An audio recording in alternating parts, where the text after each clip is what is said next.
Pause. This is Conrad Fisher. It was wrong. He learned one of the 6 life lessons in this video the hard way. You knew! I thought you knew! From the moment we kissed on the beach, I thought you knew! Welcome to the Wizoteric channel. Today we'll be talking about The Summer I Turned Pretty, the best-selling novel trilogy written by American author Jenny Han and adapted into a popular TV series on Prime Video. The Summer I Turned Pretty is not just the story of a love triangle involving Belly, Connie, and Jer. The series reminds us of 6 life lessons that you may have missed. Don't worry, this video contains no spoilers. So, let's start with the first lesson. Oops, I forgot someone wants to say hi to you. Hello everybody, welcome to my channel. I am the Wizoteric, Wizo for my ride and die. I hope you'll become one of them if it's not already the case. I know some of you are obsessed with the show The Summer I Turned Pretty. I saw many of you glued to your screens because of this series. Stay with me and find out more about the deep messages behind the show. Listen carefully. Open your mind.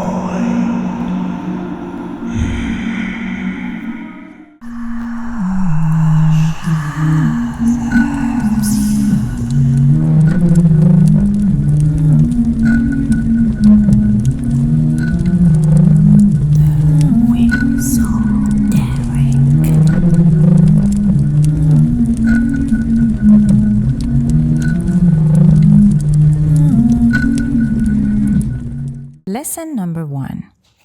Could you be the poor friend? I want you to be better about helping out this summer. Like, don't just leave your dishes in the sink. Load them into the dishwasher. And not just your own dish either, Stephen. I want you to be good house guests. Mom, Susanna has people who clean, doesn't she? Stephen. Ow! All right, sorry. My mom is weird about money. The fact that Susanna has a lot and we don't. Just be considerate and act like I raised you right. Jealousy is not a myth.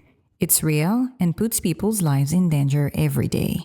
It's like a shadow that threatens our lives every second. It usually goes unnoticed, almost like a sneaky person who enters your office. But oftentimes, the shadow cannot hide any longer and reveals itself in some unexpected ways. Jealousy can settle everywhere. In the heart of your best friend, the eyes of your sibling, or even the mind of your coworkers. Are you naturally jealous? Well, if you are, you must already know it can poison anyone's heart. The truth is, many people can't stand being the poor friend like Laurel. They would feel uncomfortable or pissed at their friends for being richer. Laurel and Susanna have been best friends for a long time. Unlike Laurel, Susanna has a wealthy background and her husband is also rich. Laurel does not feel entitled to Susanna's lifestyle and money. She loves her friend like a sister and wants to be there for her no matter what. She is certainly not an opportunist who is friends with Susanna because of her privileged social status. She does not compare her lifestyle with Susanna's and has no harsh feelings. However, Stephen struggles with being the poor boyfriend. If you've watched the show, you probably understand what I mean. Comparing yourself to others triggers jealousy. Compare yourself to no one but your higher self. Always be happy for your friend's success, even if you feel like your journey hasn't been as successful as theirs. Lesson number 2. Why are you comparing your children?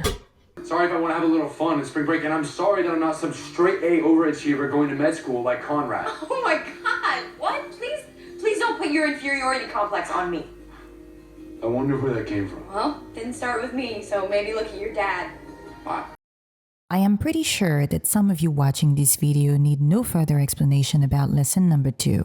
As a child, you naturally want your parents to be proud of you, so it is a nightmare when they think that you're not enough, whereas your sibling is. Jeremiah, aka Jer, goes through hell in the show. He always feels like his parents, especially his father, prefers his brother Conrad, but often feels disappointed with him. The father-son relationship suffers from that feeling. Jer sees Conrad has competition. He's upset when people cheer up his brother. They have a love-hate relationship, but Conrad is not the problem here. The father is. When you bring children to the world, you have to love them the same way.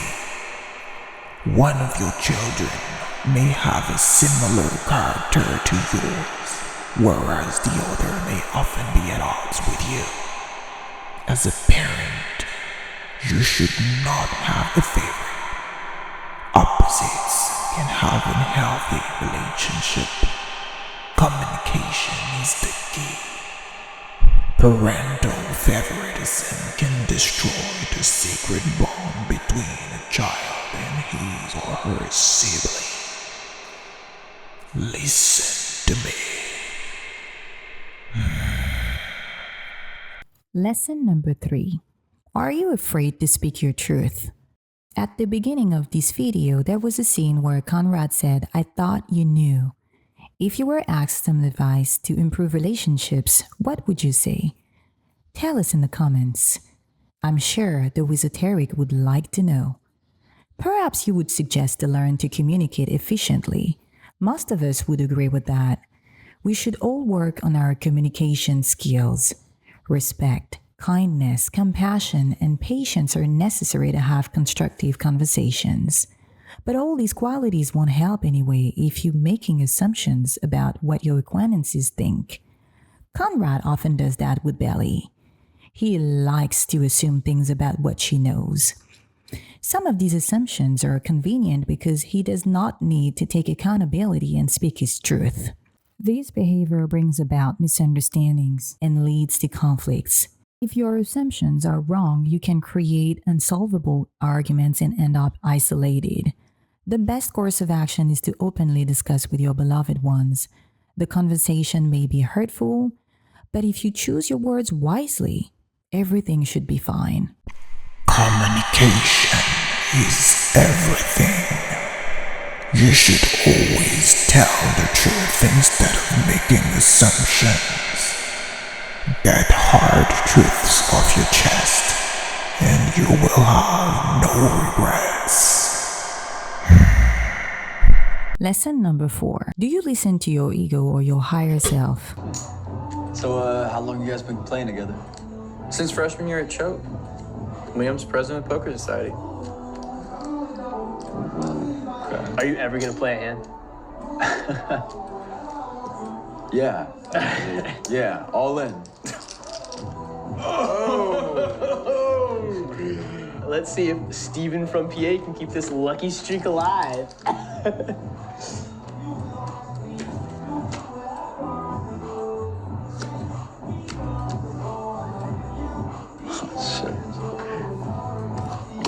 Fuck yeah!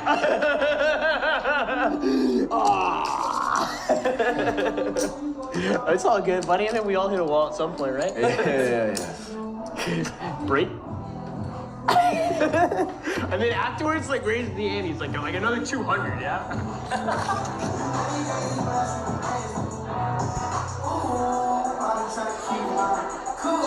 Oh, ego. It's always about ego. It's as tough as fragile. Pride cannot prevent others from disrespecting us. Pride hinders our growth.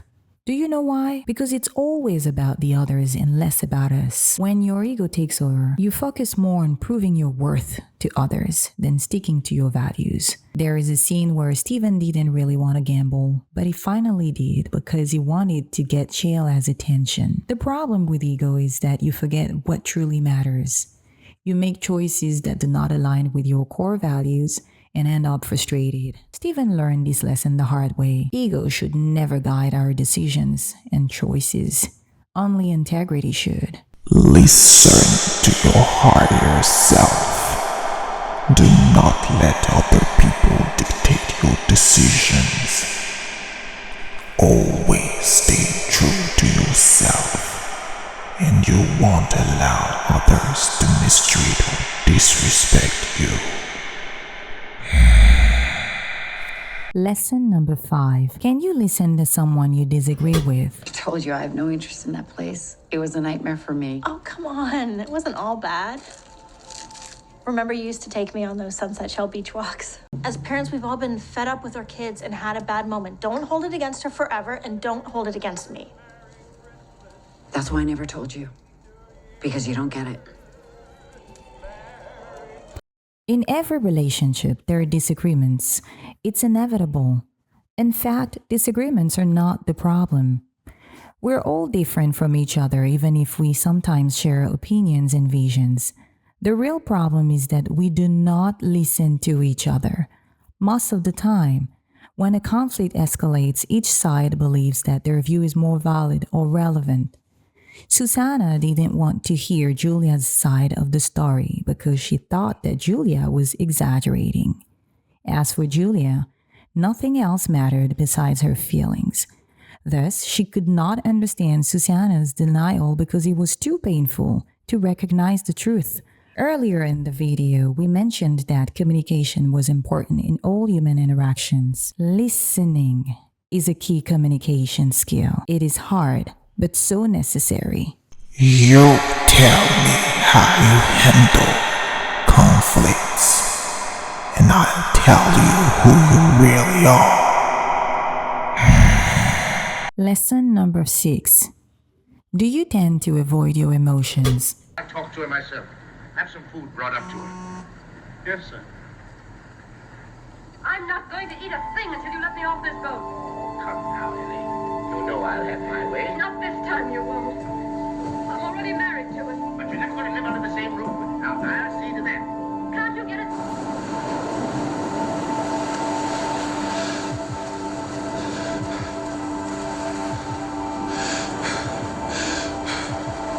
Here we are. This is the last life lesson that we learned from The Samurai Turned Pretty. There is no better way to end this video than speaking about emotions. The show is all about them, whether in the summer house in Philly or Boston. Love, anger, desire, jealousy, nostalgia. The show is an emotional roller coaster. Paradoxically, some of the characters have a hard time dealing with their feelings.